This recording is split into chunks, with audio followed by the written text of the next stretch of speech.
지난 한 주간 동안 저희들이 원주민 단기 선교에 참여했었습니다.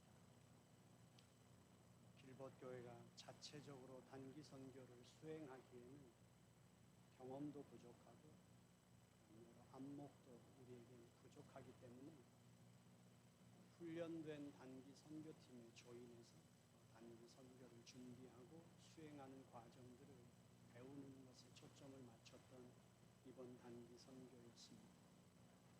저희 교회에게 딱 맞는 그런 기회를 하나님이 주셨다고 생각합니다. 그리고 많은 것을 생각하게 했습니다.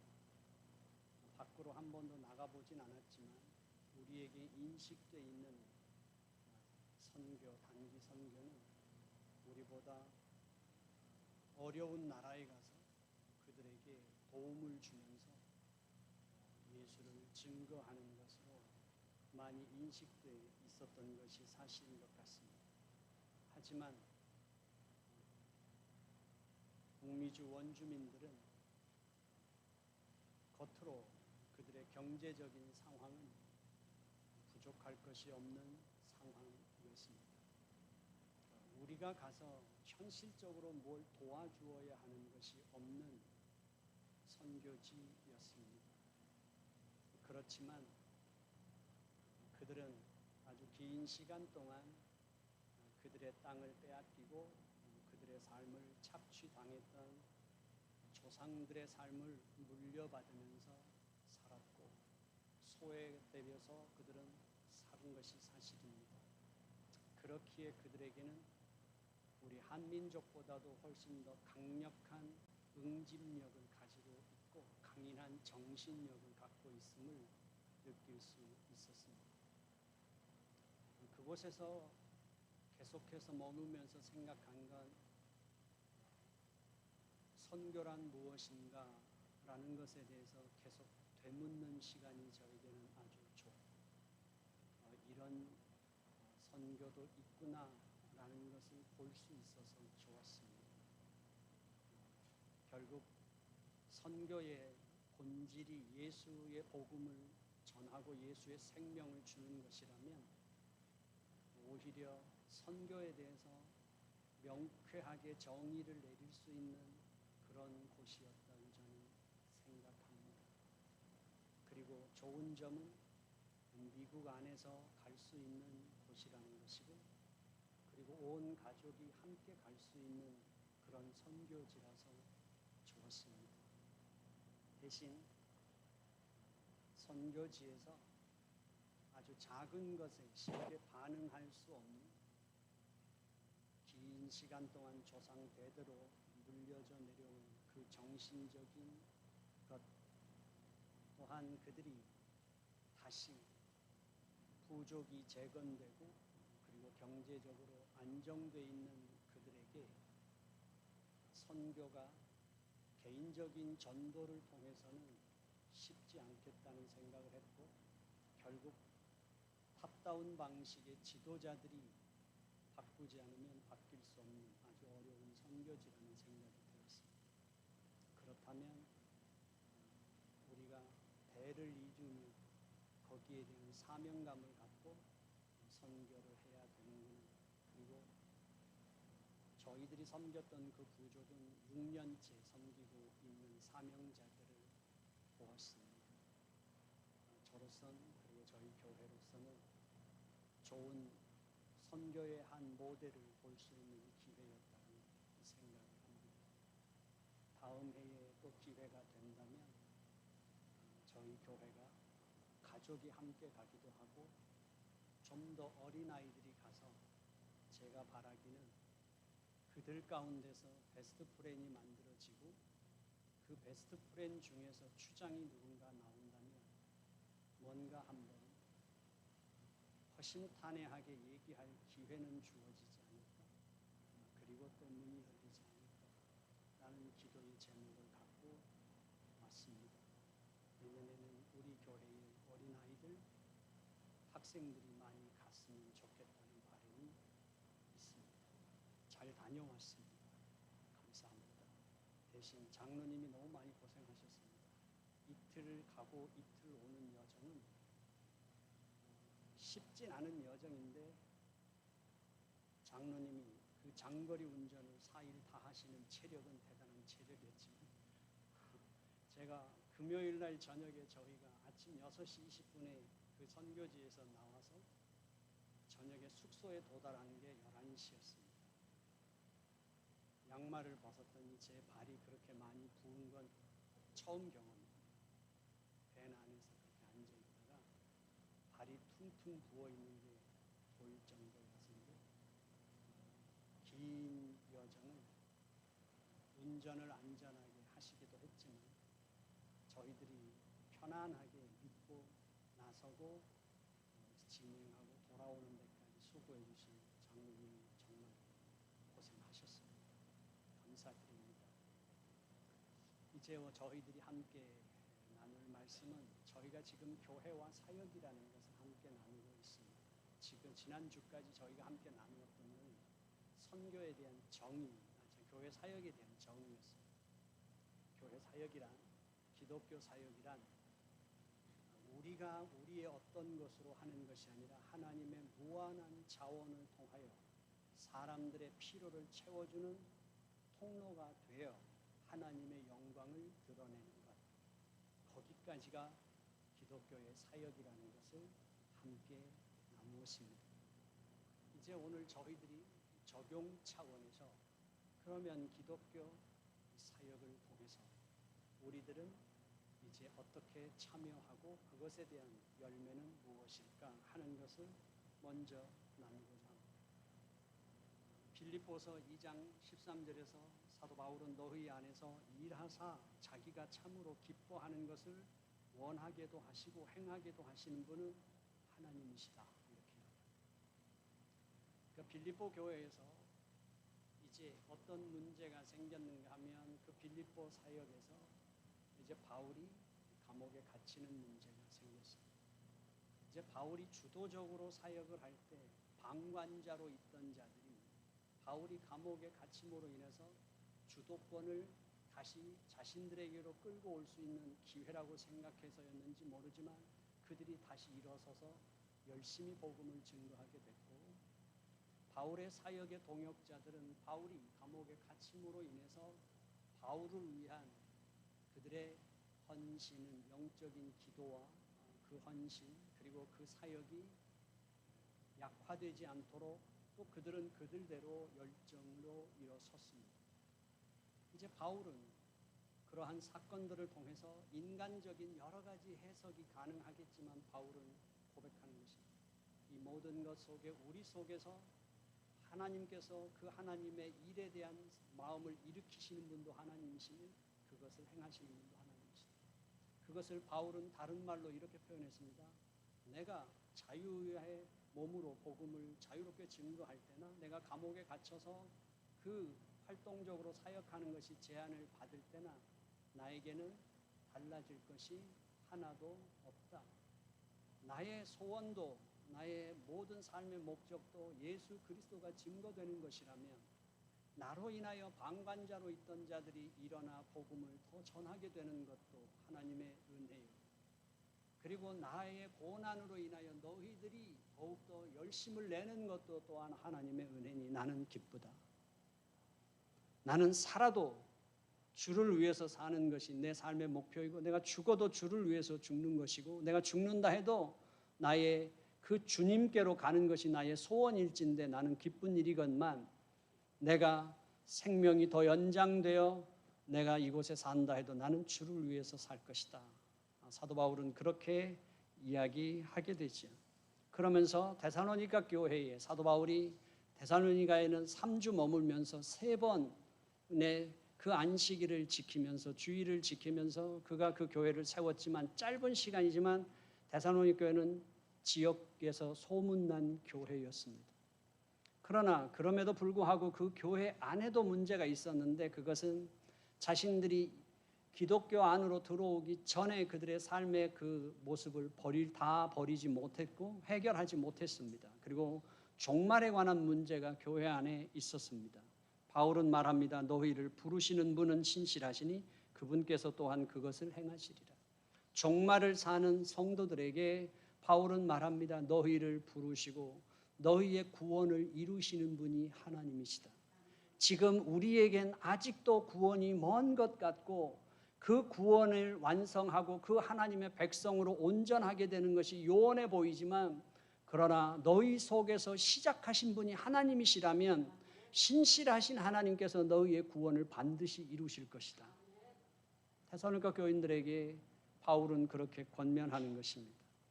그래서 우리는 하나님 안에서 우리가 기독교 사역을 감당할 때 우리의 모든 원인은 하나님께로부터 온 것이고 시작도 하나님이시며 그 과정을 주도하시는 분도 하나님이시고 그걸 완성하시는 분도 하나님이시라는 사실을 우리는 분명히 알아야만 한다는 사실이죠.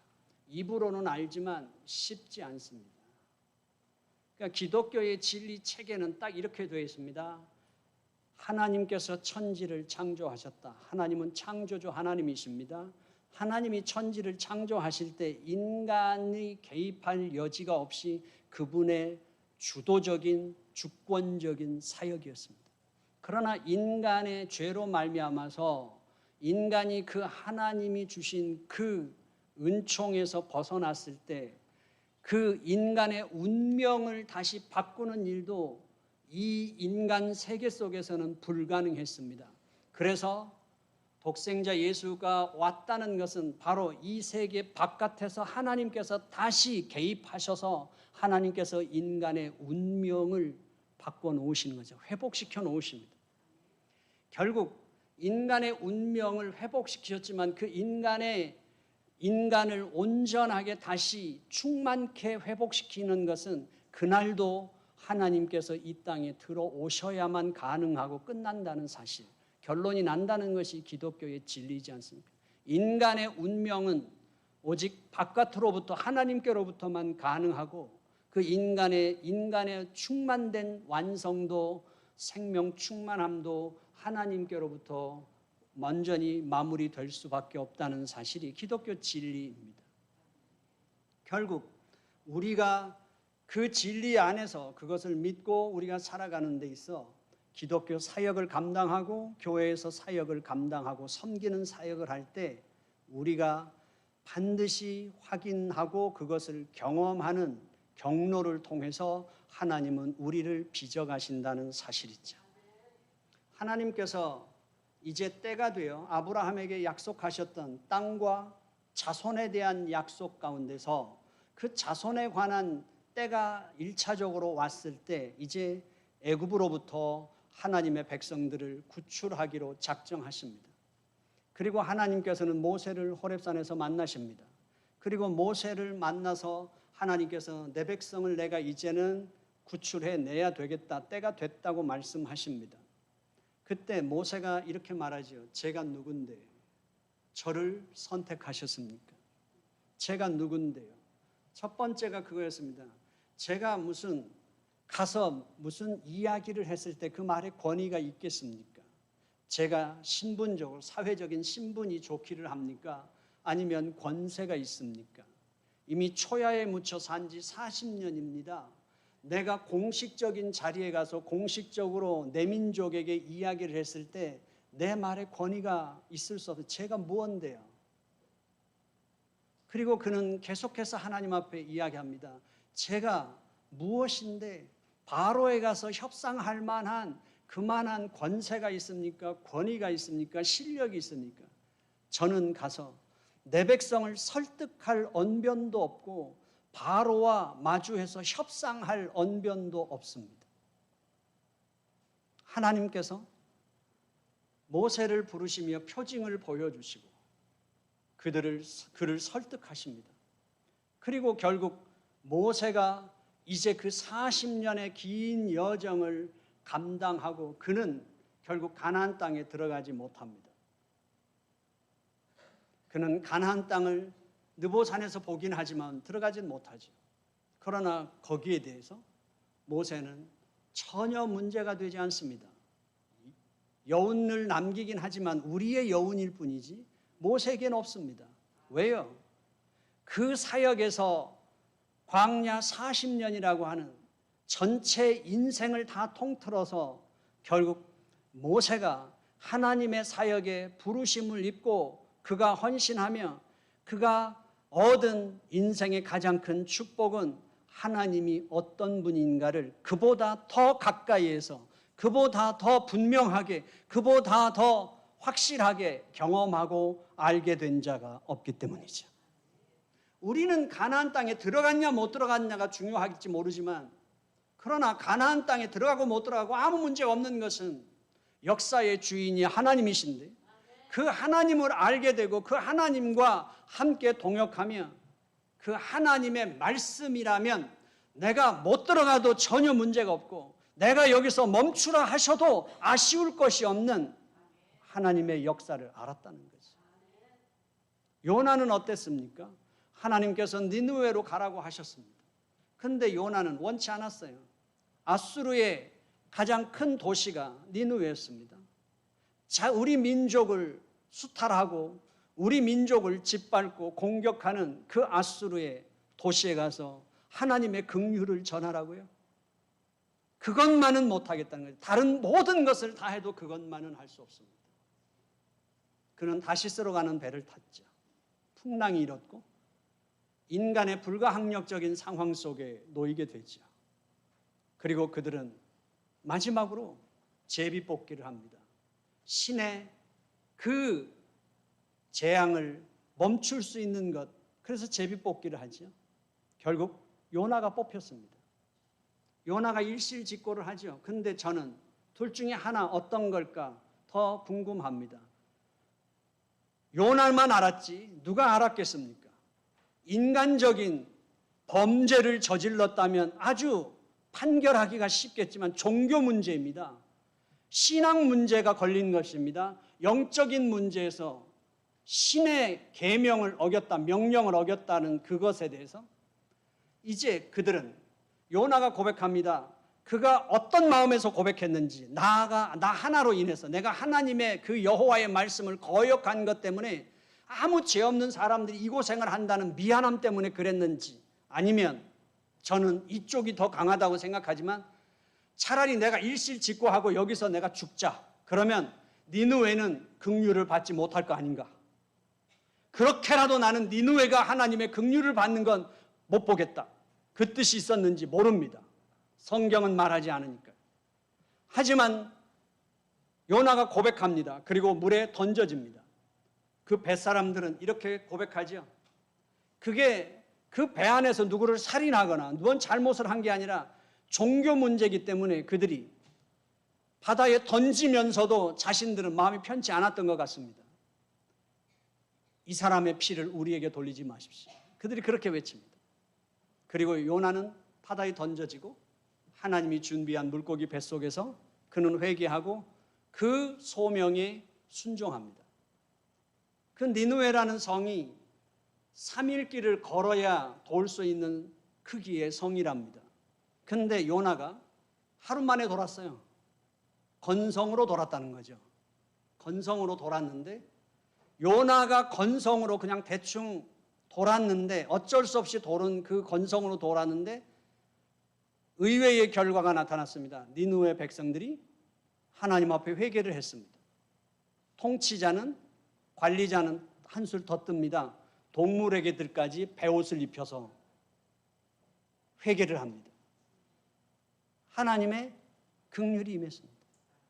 그때 하나님이 한 영혼이라도 네가 그 박넝쿨조차도 아까워하면서 여기 내 백성이 몇 명 있는지 아냐?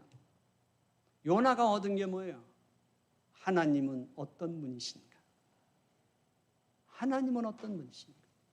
억지로 동참했고 죽었다 깨나도 원치 않는 그 하나님의 긍휼을 봐야만 하는 그곳으로 부름을 받았지만 그가 얻은 것은 하나님은 어떤 분인가 하는 것입니다. 오늘 우리들이 교회를 위해서 하나님 나라를 위해서 헌신하는 것은 누구를 위한 게 아니라 나에게 가장 큰 복인 줄로 믿습니다. 하나님께서 나를 향하신 가장 확실한 하나님의 복의 부르심이라는 사실이지요. 그리고 우리가 배울 수 있는 건 하나님의 부르심에 거절할 사람은 이 땅에 아무도 없다는 것입니다.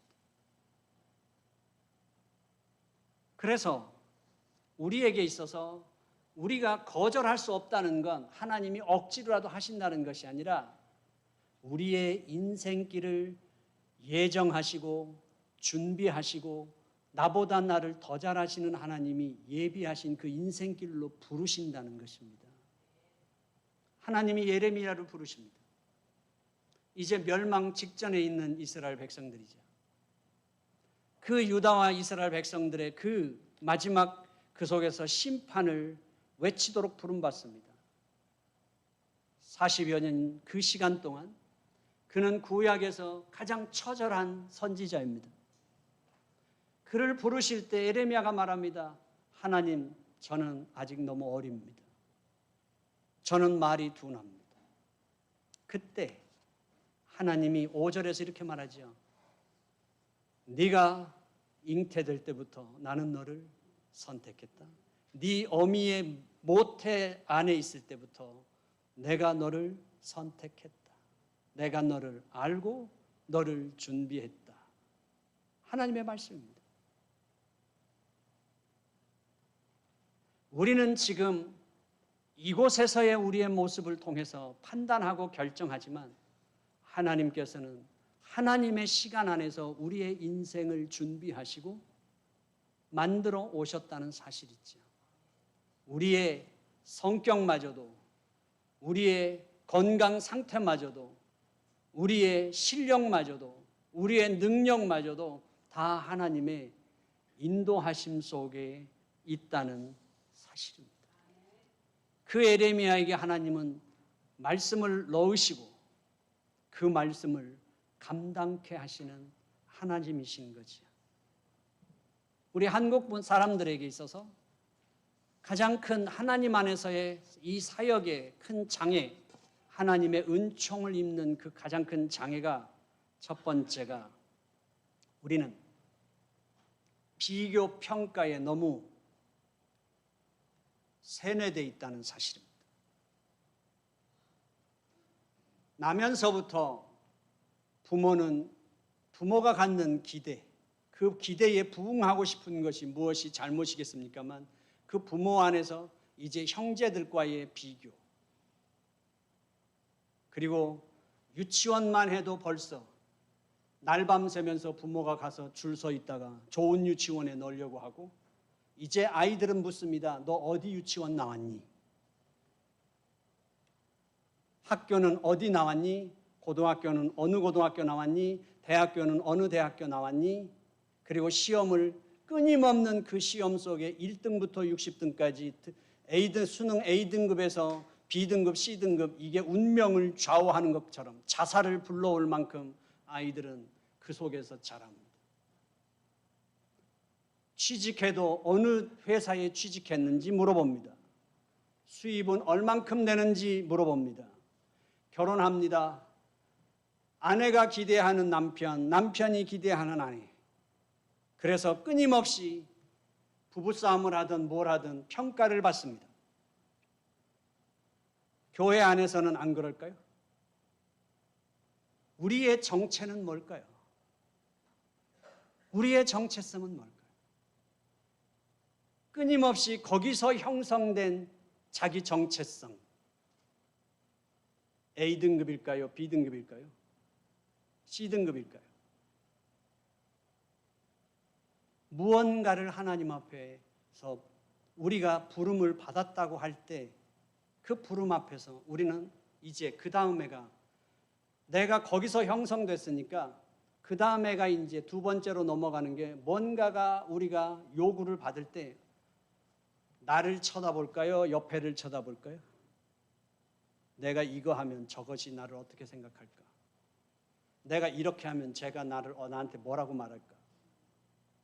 그래서 올바로 우리는 할 수 있을까요? 그래서 우리는 신앙이 하향평준화가 됩니다. 하향평준화가 뭐죠? 사람들에게 욕 안 먹고 사람들한테 무시당하지 않고 사람들한테 공격당하지 않는 선에서 자연스럽게 교회 생활을 하는 것으로 다 하향 평준화가 됩니다. 신앙을 도전하고 성장하고 도약하며 성숙의 단계로 나가는 토양이 아니라 하향 평준화되는 토양 속에서는 무엇을 해도 우리의 신앙은 생명력을 회복하기 어렵지 않습니까? 제가 정의하는 구원은 이것입니다. 우리 길복교 다니면 늘 반복해서 듣는 거죠. 제가 정의하는 구원, 첫 번째 그 구원의 현상은 어떤 거냐면 절대자 하나님 앞에서 내가 태어나는 것이에요. 그 절대자 하나님 앞에서 태어나는 내가 진정한 나예요. 이 세상에 태어나는 순간부터 상대적인 비교 평가에 의해서 내게 잡혀있는 이 정체성, 그 정체성은 가짜 정체성이고 절대자 하나님 앞에 발견된 나, 절대자 하나님이 부르시는 내 이름이 진짜 나라는 사실이죠. 그 정체성을 갖는 거죠. 누군가가 우리에게 묻는다면 너는 누구냐라고 묻는다면 한 문장으로 말할 수 있을까요? 쉽지 않습니다. 사람처럼 이 육체와 정신과 영혼을 갖고 있는 이 인간 한 인간을 누구냐고 정의하는 건 결코 쉽지 않죠. 그러나 더 쉽지 않은 건 무엇이냐면 현실적으로는 자꾸 나는 누구인가에 천착해서 우리는 생각할 시간에 여유가 없다는 거예요. 계속해서 내 몸은 어디로 자꾸 움직여요? 내 욕망에 의해서 자꾸 움직여요. 내가 뭘 하고 싶은지, 뭐가 되고 싶은지. 어느 여인이 중병으로 인해서 가사 상태에 빠졌습니다. 그리고 생과 사를 오고 갈 때 질문이 들렸습니다. 넌 누구냐? 넌 누구냐? 그 여인이 이렇게 대답했습니다. 나는 누구누구의 부인입니다. 내 남편 이름 대면 세상 사람들이 다 아는 그 유명한 남자입니다. 그녀에게 다시 말합니다. 아니, 나는 너한테 누구의 부인이냐고 물어보지 않았어. 너는 누구냐? 여인이 다시 이야기합니다. 저는 누구누구의 엄마입니다. 제 아들은 어떻고요? 제 딸은 이렇습니다. 저는 제 딸을 이렇게 키우고 있고 아들을 이렇게 키워서 내 아들이 지금 이렇고 내 딸이 이렇습니다. 아니, 내가 너한테 물어본 건 누구의 엄마냐고 물어본 게 아니라 네가 누구냐고. 다시 여인이 생각하며 답합니다. 저는 학교 선생님입니다. 저는 교육에 대한 사명을 갖고 아이들을 가르치고 있습니다. 어느 학교에서 어떤 애들을 가르치고 아니, 내가 너한테 네 직업이 뭐냐고 물어보지 않고 네가 누구냐고 물어봤다고. 여인이 다시 답합니다. 저는요, 기독교인입니다. 저는 매주 교회 가고 교회에서 봉사합니다. 아니, 네가 무슨 종교를 가졌냐고 물어보지 않았어. 네가 교회 가서 뭘 하냐고 물어본 게 아니라 네가 누구냐고. 결국 말을 못했습니다. 그리고 그 여인은 기적적으로 다시 의식을 찾고 살아났습니다. 하지만 그 여인의 삶은 달라졌죠. 왜요? 왜냐하면 내가 누군지에 대한 그 질문을 안고 살기 시작하는 순간부터 그 여인의 삶은 달라졌다고요.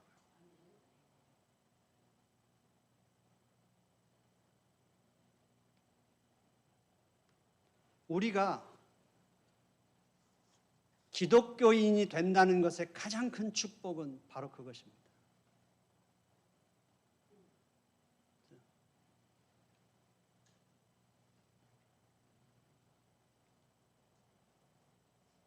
우리들에게 있어서 이것을 놓치게 되면 결국 교회 사역을 하든 기독교 사역을 하든 아니면 무엇을 하든 우리는 부평초 같은 인생을 살 수밖에 없는 거예요.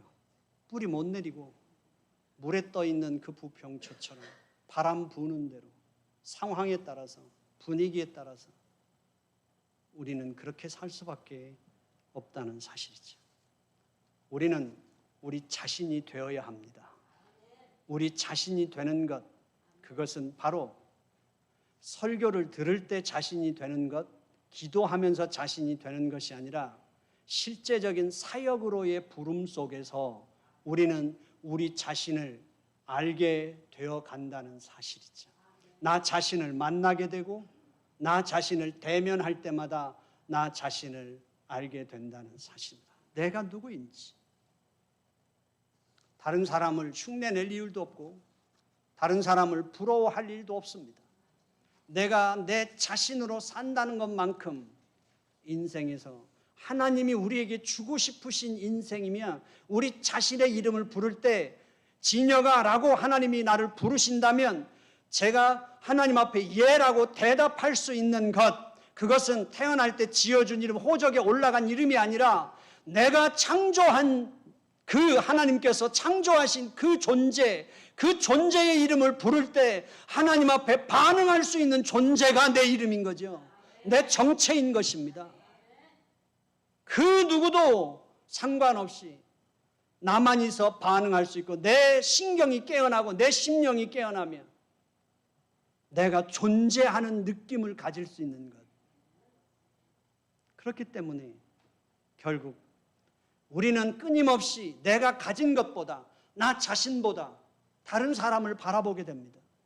1달란트 받은 사람, 2달란트 받은 사람, 5달란트 받은 사람.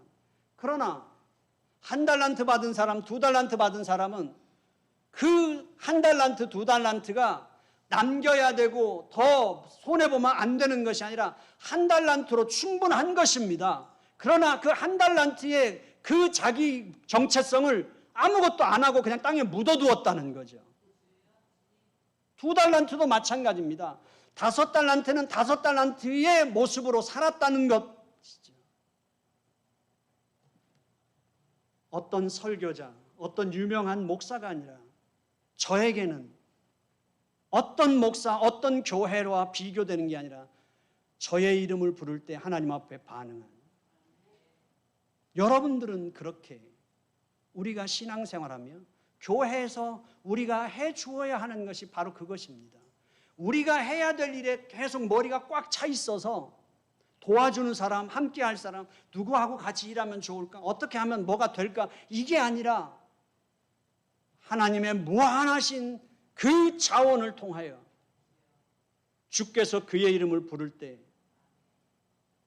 장가 가야 돼서 시집 가야 돼서 밭 갈아야 돼서 소를 사서 집을 지어야 돼서 비즈니스를 개업해야 돼서 그것에 반응하지 않는 자들에게 아버지 하나님이 부르실 때 반응하는 자로 살게 하는 것, 그리고 그 사는 삶이 어떤 삶인지 알게 하는 것.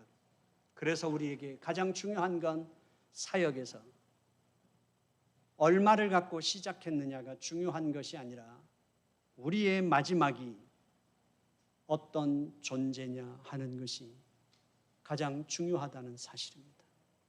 하나님이 천사장의 나팔소리로 구름 타고 재림하신다 해도 그분이 내 이름을 부르는데 내가 반응할 수 없다는 것만큼 불행한 게 어디 있어요? 지금 이 번잡한 일상 속에서 성령 하나님이 내 이름을 부르시는 소리를 들을 수 있는 것, 그것만큼 복된 자가 어디 있습니까? 우리의 삶 가운데 끊임없이 태초에 말씀으로 창조하신 분, 말씀이 육신이 되어 오셔서 말씀하시는 하나님은 지금도 침묵하고 계신 하나님이 아니라 우리에게 끊임없이 말씀하시며 말을 걸어오시는 하나님이십니다. 그 음성을 들을 수 있는 것, 바로 우리의 은총인 줄로 믿습니다. 우리의 사역이 바로 거기에 반응할 때 우리의 기도 소리는 달라질 것이며 우리의 찬양은 더 많이 달라질 것이며 그 기도 소리 자체, 제가 이번에 선교 가서 문화 교류하는 밤에 제가 이 머리가 쭈삣쭈삣할 만큼 두려움이 느껴졌던 건 그들의 북이었습니다. 그들의 북소리 하나로 그들의 혼을 깨우고 그들의 심장이 하나로 딱 하나 되는 느낌이었어요. 사람 수가 중요한 게 아니라 거기 있는 사람들이 그냥 그 북소리 하나의 심장이 하나로 딱 한 사람의 심장으로 바뀌는 것 같은 그것을 보았습니다. 두려웠습니다. 우리에게 있어 참으로 우리에게 악기와 어떤 실력이 아니라 하나님께서 내 이름을 부를 때 깨어 주여 여기 있습니다. 아니 주님 무엇을 원하십니까? 라는 대답을 한다는 것 자체가 그들이 일어서서 주님 앞에 반응할 때 이 세상은 드디어 소망이 있을 것입니다.